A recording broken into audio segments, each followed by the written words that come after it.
बिस्मिल्लाहिर्रहमानिर्रहीम। अस्सलाम वालेकुम dear students. CS 401 practical assembly language का प्रैक्टिकल है। असाइनमेंट 1 मई को जमा करवानी है, वैसे 2 को भी करवा सकते हैं, एक्स्ट्रा दिन होता है।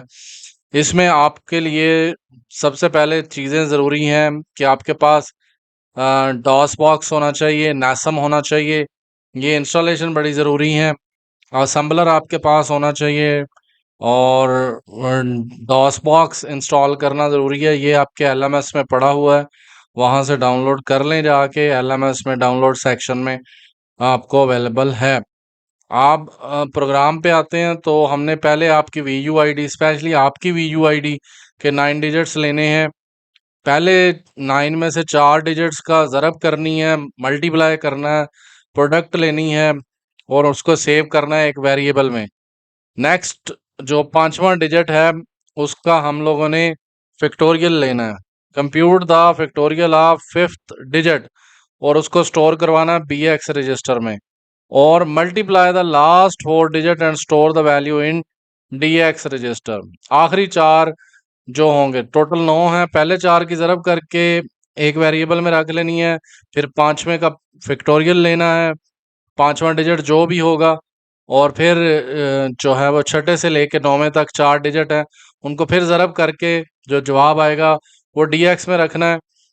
जो DX जमा BX जमा रिजल्ट इन मेमोरी, तो जो B, C और D है, इन तीनों को ऐड करके रिजल्ट वापस स्टोर करवाना है DX रजिस्टर में।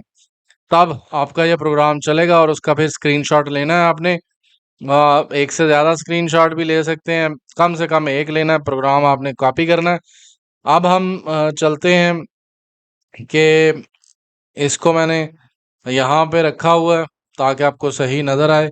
लाइन नंबर 1 पे जंप स्टार्ट एरे लेनी है, VUID इसका नाम रखा है, डाटा टाइप इसकी DW रखी है, और 1 से लेके यहाँ पे आपने अपनी VUID, जिन लोगों ने पेड बनवानी होगी वो यहाँ से अपनी VUID भेज दें, वो लिखी जाएगी।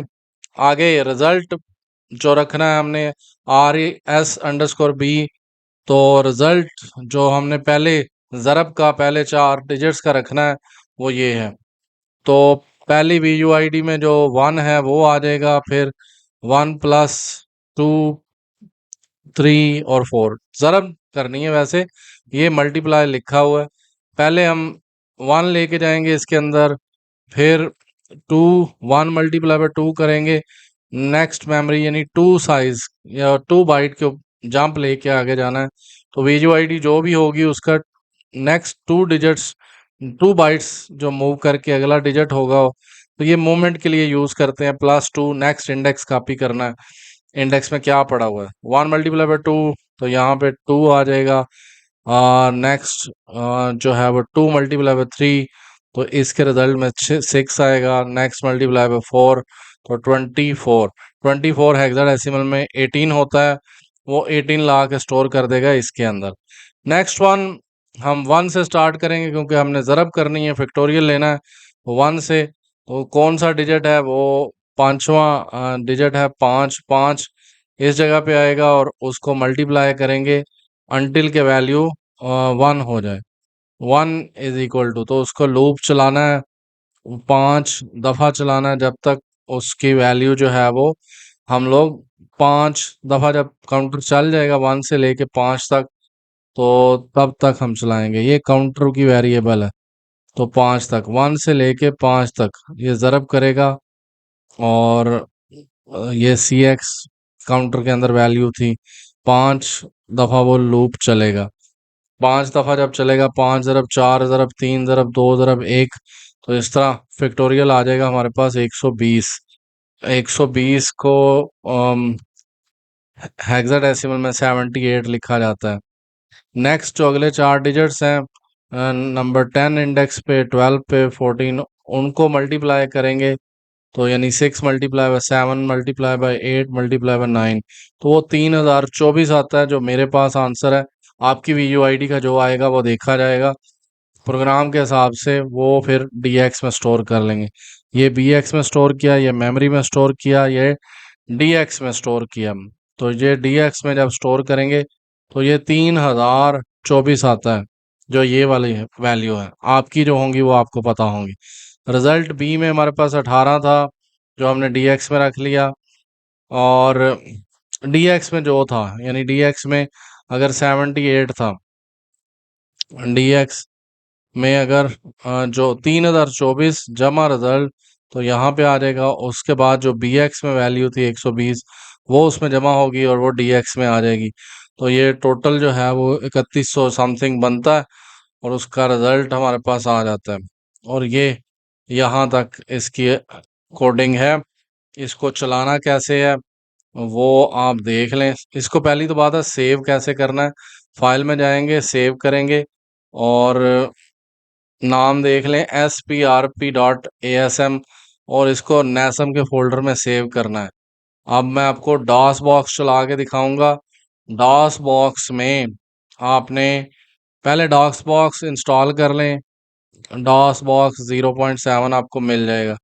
नेसम आपने इंस्टॉल करना है। माउंट एन करेंगे, एन, और वो फोल्डर जहाँ पे आपका नेसम पड़ा है, मेरे सी ड्राइव में ASM के नाम से पड़ा है। और फिर नेक्स्ट मैंने माउंट करवाना है एन को। एन के अंदर मैं लिखूंगा नेसम, फिर मैं अपनी फाइल का नाम लिखूंगा sprp.asm-o-sprp.com। तो जब चलाएंगे कोई एरर नहीं आएगा तो यहाँ पे ये लिख देंगे। फिर लिखेंगे AFD और AFD के बाद लिखेंगे स्पेस देके sprp.com। ये फाइल आपके पड़ी होगी तो तभी है। तो ये इस तरह विंडो आ जाएगी। ये AX रजिस्टर है, BX है, CX है, DX है। यहाँ से प्रोग्राम चलना शुरू होता है। FN दबाएंगे तो F2। ये पहली वैल्यू आ गई AX में। फिर 1 मल्टीप्लाई बाय 2 हुआ तो 2 आ गई। फिर 2 मल्टीप्लाई बाय 3 हुआ तो 6 आ गई। 6 मल्टीप्लाई बाय 4 हुआ तो 24। 24 क्या हेक्साडेसिमल 18 होता है। ये हमारे पहले 4 की ज़रब होके वैल्यू आ गई है। उसके बाद नेक्स्ट वन हमने इसको स्टोर करवा लिया और अब हम 5 तक हमारा लूप चलेगा क्योंकि 5 हमारी ओरिजिनल में वो वैल्यू है 5वें इंडेक्स पे, वहाँ तक लूप चलना है। वो ला के हमने AX में भी रख लिया। 5 को जब मल्टीप्लाई किया तो फैक्टोरियल फाइंड आउट किया, 5 ज़रब 4 ज़रब 3 ज़रब 2 ज़रब 1, तो उसने उसका आंसर निकला 128 120। तो 120 हेक्साडेसिमल में 78 होता है। अब याद रखिएगा 78 मल्टीप्लाई बाय प्लस 18। ये नेक्स्ट 78 BX में स्टोर हो गया एज पर उनकी रिक्वायरमेंट। BX में वैल्यू आ गई है जो रिजल्ट था। उसके बाद हमने स्टार्ट किया 6वां डिजिट 6 मल्टीप्लाई बाय 7 वो आया। फिर 7 मल्टीप्लाई बाय 8 फिर वो आंसर आया। फिर 7 मल्टीप्लाई जो आंसर था 150 मल्टीप्लाई बाय 9, तो ये BD0 ये आ गया। BD0 उसके बाद ये आंसर हमारा आता है BD0 प्लस 78 प्लस 18। तो ये 78 BX में पड़ा हुआ है, AX में BDO पड़ा हुआ है, यानी जो आखिरी 4 हिस्सों का रिजल्ट था BDO प्लस 78 प्लस 18। तो ये हमारे पास C60 ये आंसर आता है और यहाँ पे हमारा प्रोग्राम एंड होता है। यहाँ पे आप स्क्रीनशॉट ले सकते हैं। क्या DX में हमने आंसर दिखाना था वो आ गया और ये 4C से प्रोग्राम एंड हो गया। I hope so. यहाँ पे आप स्क्रीनशॉट ले सकते हैं। ये आपने लगाना है और कोड लगाना है। वेरिएबल्स के नाम आप थोड़े बहुत चेंज कर सकते हैं कोड के अंदर, और जो है बाकी आपने रन करना है। Thank you ji, thanks for watching.